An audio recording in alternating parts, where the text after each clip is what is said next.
देखिए, मोदी के अनुमान चिराग पासवान अब बिहार के मुख्यमंत्री बनेंगे।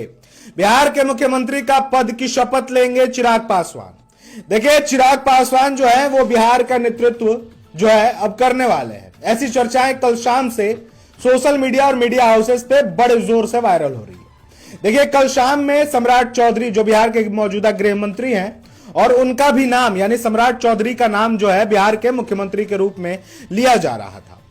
चर्चाएं ऐसी चल रही थी और बहुत सारे सम्राट के ऐसे समर्थक हैं जिनके तरफ से यह अफवाह उड़ाई गई थी कि सम्राट चौधरी बिहार के अगले मुख्यमंत्री होने वाले हैं। देखिए, मौजूदा मुख्यमंत्री नीतीश कुमार को गंगा पार भेजने की जो है पूरी कवायद कर ली गई है।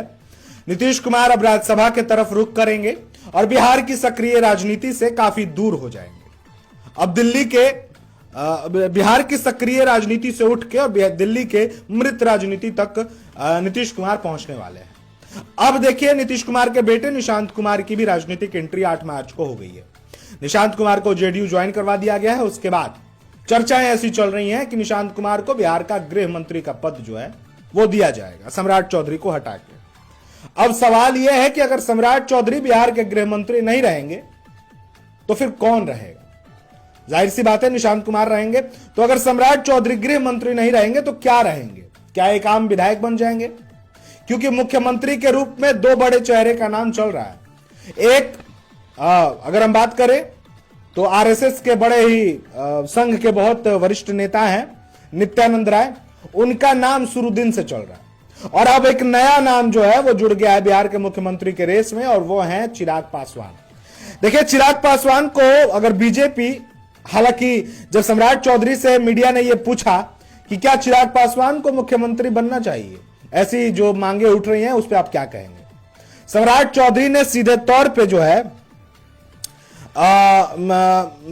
चिराग पासवान के मुख्यमंत्री बनने वाले बयान पे जो है सीधे तौर पे आपत्ति जताई और उन्होंने कहा कि कुछ भी बोल देना ये मेरे समझ से सही नहीं है। बिहार का अगला मुख्यमंत्री कौन होगा ये नेतृत्व तय करेगा। और कहीं ना कहीं एनडीए नेतृत्व में दिल्ली में ये चिराग पासवान का नाम आया होगा, तभी अफवाह भी उड़ी है और तभी मांग भी उठ रहे हैं। देखिए, हर पार्टी चाहती है कि उनके नेता जो है वो बिहार वो जो है नेतृत्व करें प्रदेश की, लेकिन चिराग पासवान की अभी उतनी हैसियत नहीं है कि वो बिहार का नेतृत्व कर सके।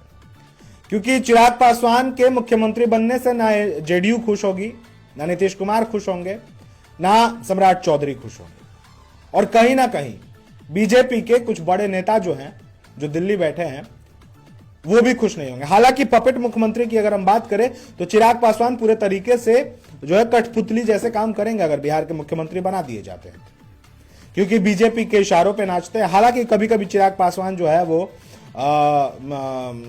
मुख्यमंत्री जो है बीजेपी के खिलाफ भी बोलते नजर आते हैं। उनका आवाज जो है कभी कभी बुलंद होता है और ऐसे में चिराग पासवान को बीजेपी मुख्यमंत्री बना भी सकती है और नहीं भी बना सकती है। बनाने का 2 बड़ा कारण है कि एक पपेट मुख्यमंत्री के तौर पे सम्राट चौधरी को माफ करिएगा चिराग पासवान को देखा जाएगा और दूसरी बात जो है वो मोदी के हनुमान के तौर पे जो है बिहार में काम करेगा। नहीं बनाने के पीछे भी एक बहुत बड़ी वजह है, क्योंकि अगर चिराग पासवान को मुख्यमंत्री बना दिया जाता है तो वो बिहार में अपना जनाधार बनाने लगेगा और ये जनाधार, चिराग पासवान की बनाई हुई जनाधार जो है वो कहीं ना कहीं बीजेपी को खटकेगी। तो काफी चीजें जो है वो चल रही हैं। कभी कभी चिराग पासवान जो है वो उनके रुख जो है बीजेपी के खिलाफ भी होते हैं, जेडीयू के खिलाफ भी देखे जाते हैं। तो ऐसे में ये बड़ी अफवाह चल रही है कि सम्राट चौधरी को छोड़ के नित्यानंद राय का नाम चल रहा था, उसको भी छोड़ के अब चिराग पासवान का नाम बिहार के मुख्यमंत्री के रेस में सबसे आगे चल रहा है। अब देखना यह है कि कब एनडीए गठबंधन और एनडीए गठबंधन के घटक दल जो मिलके बैठक करने वाले हैं और उसमें किसका नाम सामने आता है। हालांकि बहुत ज्यादा उम्मीद नित्यानंद राय की है, चिराग पासवान के मुझे तो कम से कम नहीं लग रही है। बाकी आगे क्या होता है ये बिहार की राजनीति है और बिहार की राजनीति कब किस करवट बदल जाती है ये बड़े बड़े लोगों को भी, बड़े बड़े दिमाग वाले लोगों को भी नहीं पता। तो फिलहाल खबरों में बस इतना ही। मैं रवि सिंह लेता हूं आपसे इजाजत। आप देख रहे हैं भोजपुर जागरण। अगर अभी तक आपने हमारे चैनल भोजपुर जागरण को सब्सक्राइब नहीं किया हुआ तो करबद्ध आग्रह जरूर कर दीजिएगा। फेसबुक पे देख रहे हैं तो लाइक शेयर फॉलो जरूर कर दीजिएगा। जय हिंद, जय भारत, जय हिंद। नीतीश कुमार जी ने इस बार हमको यह दायित्व दिया। मैं पहले वित्त मंत्री के तौर पर काम कर रहा था और आदरणीय मुख्यमंत्री जी ने विशेष तौर पर जो सुशासन में बचे हुए कार्य हैं उसको आगे बढ़ाने के लिए हमको मौका दिया है। मैं मुख्यमंत्री नीतीश कुमार जी को धन्यवाद देता हूं और आदरणीय प्रधानमंत्री जी को धन्यवाद देता हूँ, जिन्होंने ये मौका दिया कि बिहार की पुलिसिंग को और अच्छा किया जाए, बिहार में सुशासन और बढ़ सके। इसलिए आगे भी कई चीजें इंफ्रास्ट्रक्चर के तौर पर जो थाना के शेष भवन बचे हैं और लगभग 80% से अधिक थाने का की जो संरचना है उसको आदरणीय मुख्यमंत्री जी के निर्देशन में उसको ठीक कर दिया गया है। और आगे भी जो बचे हुए थाना है और कुछ नए थाने भी बनाने का प्रक्रिया हम लोगों ने शुरुआत किया। इसी के लिए अभी और लगभग 31,000 पुलिस बल में हम लोग भर्ती करेंगे। 17,000 जो सैफ जवान के लिए पद थे उसको फिर से रिस्टोर करने का काम मुख्यमंत्री जी ने किया और 17,000 में सैफ जो सैनिक होंगे उनको तो लेंगे ही। इस बार हम लोगों ने पारा मिलिट्री को भी जो CISF या CRPF के जवान है उनको भी इसमें इन्वॉल्व करने का काम करेंगे, जिससे कि हमको जो कमी है उसको तुरंत हम अपने साथ जोड़कर काम आगे बढ़ा सकें। साथ ही साथ होमगार्ड की भी चिंता रहती है लोगों को।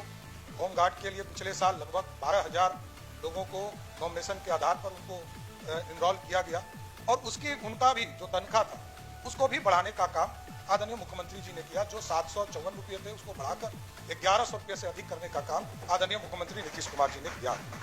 प्रशिक्षण का काम लगातार चल रहा है। आज लगभग बिहार में सभी जगह जो हमारे राजगीर ट्रेनिंग के लिए जो पूरा प्रशिक्षण के लिए जो BTC का व्यवस्था किया गया, अभी हम लोग गए थे आदरणीय मुख्यमंत्री जी के साथ, लगभग 1250 SI का वहां पर परेड हुआ और उनको पास आउट करने का काम किया गया। महिला के सुरक्षा में कई साथी यहाँ चिंतित थे और कई लोगों ने क्या क्या बोल दिया हमको खुद भी समझ में नहीं आया, लेकिन मैं सिर्फ संक्षेप में इन लोगों ने इशारे में कहा तो मैं थोड़ा इशारे में ही लोग को समझाता हूँ। जिस पार्टी के ये सदस्य हैं उस पार्टी के, वही मैं आ रहा हूँ सर, उस पार्टी का जब जनता पार्टी के स्वरूप में था तो जनसंघ के सहयोग से ही इनके राष्ट्रीय अध्यक्ष पहली बार सदन पहुंचने का काम। और यहाँ पर जो मुस्कुरा रहे हैं मंत्री और मुख्यमंत्री भी पहली बार जब बने तो संघ कार्यालय सबसे पहले मुख्यमंत्री के उम्मीदवार वहां पहुंचे समर्थन लेने के। ऐसा ये लोग बोलते हैं ना कि हम लोग कभी भाजपा के साथ नहीं जाते, झुकेंगे नहीं। अरे सबसे पहले वही झुके थे और वहीं पर आशीर्वाद मिला, तब जो है हल्दी लगा। देखिए बोलना कुछ और होता है। आई लोग पता नहीं किस तरह की बातों को चर्चा में लाना चाहते हैं। आज नीरज जी ने बहुत विस्तार से इनके नेता के बारे में चर्चा किया, केस के बारे में, लेकिन स्पष्ट है बिहार की सरकार का मानना हम बिहार में स्कूल भी खोलेंगे और आज नीतीश कुमार जी के नेतृत्व में लगभग सभी पंचायतों में हाई स्कूल खोलने का काम किसी सरकार ने किया तो आदरणीय मुख्यमंत्री नीतीश कुमार जी ने। और ये कह रहे थे PPP मोड पे खोलना चाहिए, एकदम खोलेंगे। आप प्रस्ताव दीजिए, एकदम खोलेंगे, इसमें कहीं तो मत नहीं है। सरकार पूरी तरह सहयोग करेगी और इसमें मानना है इसलिए कि जब हम लोग देखते हैं हमारे कई वरिष्ठ पदाधिकारी हमें बताते हैं कि कई लोगों के जो पुलिस बल की लोग हैं, सिपाही में विशेष तौर पर जो कांस्टेबल साथी हैं, उनको चिंता रहता है कि हमारे बच्चे कहाँ पढ़ेंगे। तो इस बार हम लोगों ने तय किया कि हम थाना बना रहे हैं, पुलिस लाइन बना रहे हैं। हम लोगों ने तय किया कि पुलिस लाइन के अंदर 3 व्यवस्था हम लोग नया करेंगे। एक, सभी जगह हाई स्कूल खोलने का काम